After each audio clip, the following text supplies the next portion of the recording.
Imagine this. Pitch-black darkness, cold seeping deep into your bones, and you're lying in a thin sleeping bag, curled up like you're trying to disappear. Somewhere far off you hear occasional gunshots, but you don't flinch anymore. You get used to everything. Well, not everything. At a big base like Forward Operating Base Pasab, everything was different. A warm tent, hot meals, electricity, even internet. But here, a tent without heating, in the middle of some godforsaken place, with a few other guys just as frozen and disoriented. We were dropped here in the middle of the night, some kind of staging point before a morning operation. No one really explained what it was for, and logic hasn't exactly been the Army's strong suit for a long time. I toss and turn, another sleepless night dragging on forever. Gunfire sounds closer than usual. Deep down, you know, you're closer to the edge now. At the base, it all felt distant, like watching a war in a movie. But here, it's all right next to you. It's all real. Even the air feels different. You can almost sense it. Today, something might change. With dawn comes a faint semblance of clarity. Light breaks through the tent's fabric, and it becomes clear. We're not alone.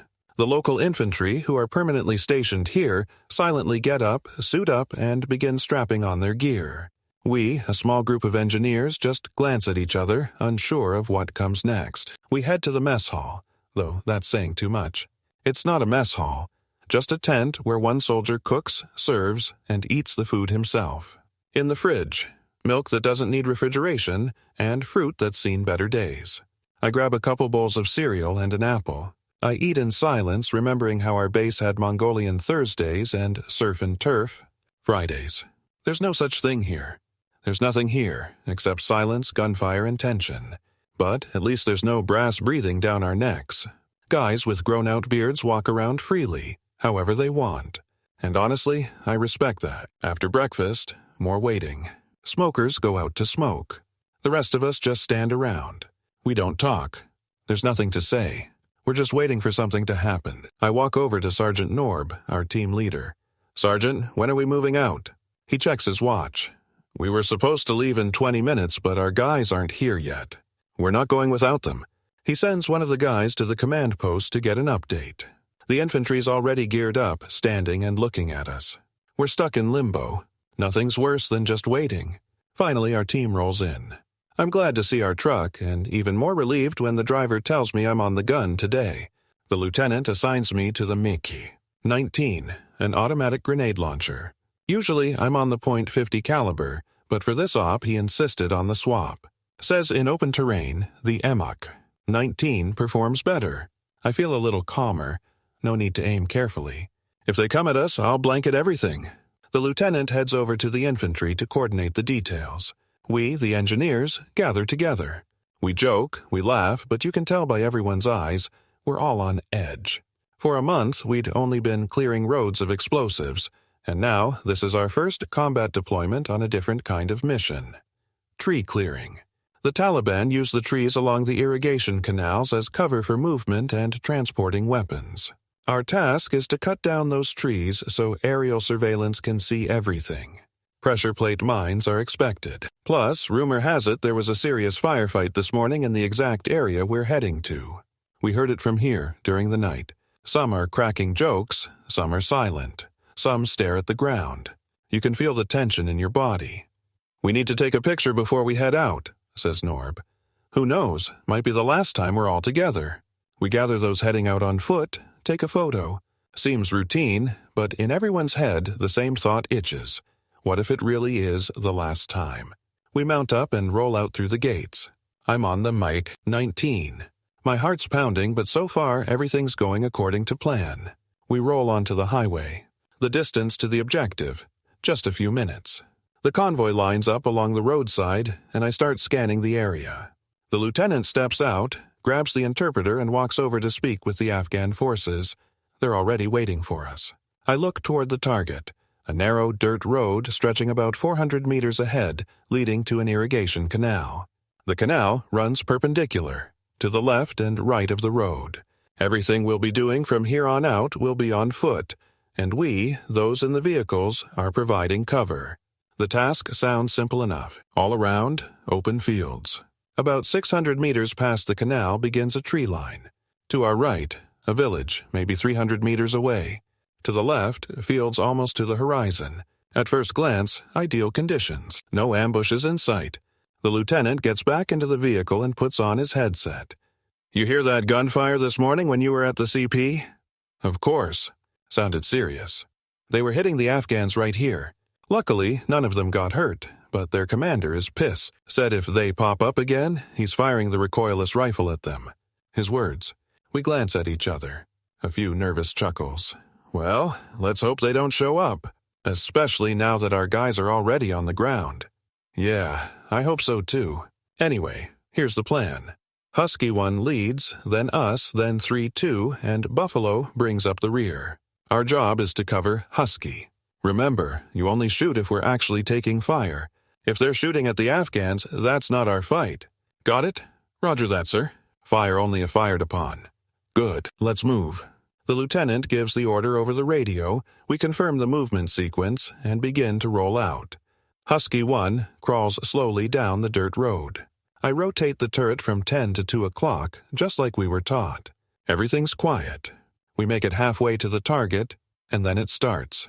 A sharp crack of gunfire. Automatic bursts from the far edge of the tree line. From the same spot that was just silent, near one of the Afghan Humvees, maybe 100 meters from the tree line, return fire erupts. They've got a machine gun, and it's going all out. It's loud. It's close. My heart jumps into my throat. I spin the turret, lock onto the direction, grab the muck. 19 handles. Right hand on the bolt, left on the trigger. Husky freezes in place. The lieutenant shouts, "Mac! Are they shooting at us?" "Negative, sir. Just at the Afghans for now." "I'm ready. Do not fire unless it's at us." "Roger that." And then, like out of a movie, the recoilless rifle on the Afghan Humvee fires a bright tracer. The shell rockets toward the trees, leaving a red, flaming trail in the air like something out of a sci-fi film. A flash bursts in the treetop, a thud, sparks. It's all real. The gunfire continues. The lieutenant jumps on the radio. "Husky 1, why are we stopped?" "Keep moving." Pause. The driver's voice comes back, nervous. "You seriously want me to drive into that?" "That's our objective." "Move." "Copy that." Husky slowly creeps forward. The infantry comes through on the radio. "Is that your lead vehicle firing?" The lieutenant yells, "Mac! Are you shooting?" "No, sir. We're not being engaged yet." "I'm holding." "Excellent." The lieutenant reports over the radio. "This is 3-6. Negative. Our machine gun is not firing. No justification yet." "Copy that," replies the infantry. We reach the objective. The main firefight has died down. Looks like the fire from that side stopped. Most likely they've pulled out. The Afghans are still lighting up the tree line, emptying the last of their belt, just in case. Husky clears the area near the canal, turns around, makes space for the infantry drop-off, then returns to the highway. Our vehicle sets up at the observation point. The dismount team heads out, and the clearing begins. I swivel my head constantly, hands gripping the weapon controls. My eyes scan like a radar. A few minutes later, the lieutenant is back at the vehicle. "Coney, you're heading back to the original position on the other side of the highway. Infantry will hold here and cover us." "Roger that, sir." "Well, to be honest, I was hoping to actually get into it today," I tell him. "Infantry's hoping for that too, but this is their lane. If you've got the option, use it." "All right." We slowly move back to the highway. The place we just came from now feels different. Tense, like something's still there in the canal, in the field, in the tree line. I keep rotating the turret, eyes wide open, trying not to miss a thing.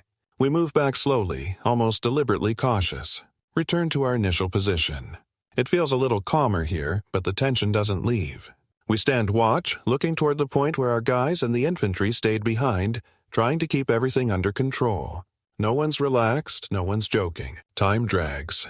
The radio is mostly silent, just short operational messages. It seems the clearing is going without incident, but no one really believes that. Everyone knows just because it's quiet doesn't mean it's safe. On the contrary, it's in that kind of silence when the worst usually happens. After a while, the infantry reports that the clearing is nearly complete. We hear short commands on the net, a roll call, confirmation. The team is moving back to the vehicles.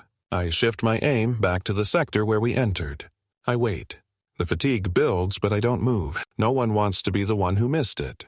And then, over the radio, "Contact! Contact! South side! Movement in the village!" I whip the turret around. Eyes squinting, hand tightening on the grip. I see something flicker between the houses at the edge of the village in the distance. All we can do is watch.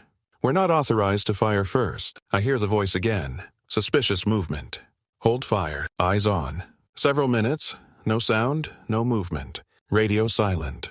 The village eerily still. Only the wind kicks up dust through the streets. And then, suddenly, from behind one of the mud brick houses, fast and aggressive, an armored vehicle rolls out. Not ours. It has a distinct silhouette. Looks like an old Soviet BTR-60, repainted in uneven camo. I barely manage to exhale. Contact! Armor out, 1 o'clock, range 400 meters. The BTR pivots toward us and instantly, a flash from the barrel. Incoming! The round fires with a blast and screams toward our position. It explodes 20 meters from the vehicle. The ground shakes beneath us. The turret rattles. The radio comes alive. "We're taking fire! Taking fire! Request permission to return." The lieutenant shouts, "Mac! Engage! All units! Return fire!" I slam the bolt on the mate. 19. Finger already on the trigger. Target locked. Engaging. I send a short burst at the BTR. The grenades arc and land, blanketing the vehicle. Flashes, dust, someone yelling in the background. Someone nearby opens up with a .50 caliber. The noise is deafening, like the whole world is ripping apart. The BTR begins to turn, trying to reverse back behind the house, but it doesn't make it. Another burst from the Mach. 19 strikes its hull. Explosion. A bright flash. Then a second one. The roof bursts open, black smoke rising high. "Target down!" I yell into the radio. "Armor is burning!" But it's just beginning. Figures start pouring out from behind the buildings, 6 or so, in dark clothing, armed. One drops to a knee and fires in our direction. Rounds snap through the air near the turret, whizzing past my ears. "Infantry! On foot! 11 o'clock! 150 meters!" Several barrels from our vehicles open up on them at once. The air vibrates with gunfire, burst after burst. The ground erupts beneath the enemy's feet. One goes down, another runs back. I lock onto the third, click, burst, and a grenade explodes near his cover. "One down!" I report. At that moment, I hear a shout over the internal comms. "Man down! We've got a man down! Hit on the left side vehicle!" I swing the turret left immediately. Scan. One of our soldiers is lying behind the wheel of Buffalo. Another, his buddy, is dragging him behind the armor while firing over the hood. "Who's hit?" I ask over the radio. "Hansen! Shot in the thigh. Medics en route." I see Sergeant Norb sprinting toward them, helping drag Hansen behind the vehicle. He's screaming in pain, but he's conscious. The medic rushes up, immediately kneels beside him, and gets to work. It's fast, precise, no panic. "Clear the zone! Cover the evacuation!" We and the other vehicles keep firing at sectors where the attack might have come from. The village, now smoky with a few active fires. The BTR is still burning. The enemy is pulling back. We hear their radio, fragments of words, shouting, then silence. "Contact broken!" "They're retreating," reports the infantry. The radio quiets down. We stand there, breathing, watching Hansen being loaded into the evac vehicle. He's gripping the medic's hand, saying something through the pain. "Alive. Guys, that was solid," says the lieutenant. "We held the line. Took out armor. Repelled the attack. 1 wounded. And considering that pressure, that's more than respectable." I finally release the Mach. 19 handles. My hands are trembling. Not from fear. From the tension I'd been holding the entire time. We made it. We made it. We pushed them back. Mission accomplished. One of ours is hurt, but alive. And that means it was worth it. After the fight comes a strange silence. Not peaceful. Not relaxing. Scorched, like the air burned with the battle. Everyone's quiet. Movements. Sharp, mechanical. Someone's helmet is knocked sideways. Someone else is sitting on the ground, like they just crouched for a second. But you can see they're not here. They're still back there, in the fight. Medics work fast. Hansen is evacuated onto the infantry's APC. He's holding on. Face pale, lips tight, but he's holding on. We watch him go. No words. Respect doesn't need speeches. "Everyone okay?" the lieutenant asks, moving between the vehicles. "Visually, yes. A couple of hits on the vehicle, nothing critical. We're alive. Good. We regroup now, form the convoy, and head back. Stay sharp, just in case there's a second wave." The incoming fire has stopped, but the tension remains. We begin to slowly move out of the area. The vehicles stay in staggered formation, turrets scanning constantly. I still have my hands on the 19 grips, though my fingers ache. The road back is quieter than the one out. Everyone's watching the flanks, as if expecting another round. But nothing comes. Not this time. We return to base close to evening. The sun is setting, the air thick with dust and smoke. One of the drivers opens the hatch, climbs out, and without removing his helmet, just stares into the sunset. Silent. Grim. A part of him is still back there. In that moment, we face down armor. At the gates, medics and the duty officer are waiting. Hansen's already been delivered. Word is he got lucky. The bullet went clean, missed the artery. Chances of full recovery are high. But he may not return to duty. No one says anything out loud, but everyone wears the same expression. Shared relief. We lost 0. And in conditions like these, that's almost a miracle. We unload and head to our tents. I sit down on the cot and only then realize how much my back hurts. The adrenaline's gone, and the body finally gives up all the stress it's been holding. Helmet hits the floor, vest right after. I just sit and stare at nothing. In the evening, everyone gathers at the same tent that serves as the mess. No orders. They just come. Some smoke, some sip water, others just stand there in silence. Quiet conversations begin. "You see how he rolled out that old tin can? I thought they put those in museums." Main thing, we reacted fast. If we'd hesitated, it could have wiped us out. Hansen, man, he wanted to go recon after this. He got lucky. Still breathing. We all did. Simple words. No drama. No big speeches. Just truth. Later, when most have gone, the lieutenant comes over to me. Not as a commander, as a man. "You did good today." That mech. 19 turned the tide. Without it, no guarantee we'd have held them off that fast. Just did what I had to. My hands are still shaking. "Means you're alive. Means you're human." He walks away. And I stay, sitting in the silence. The cold creeps back in, but now it doesn't matter as much.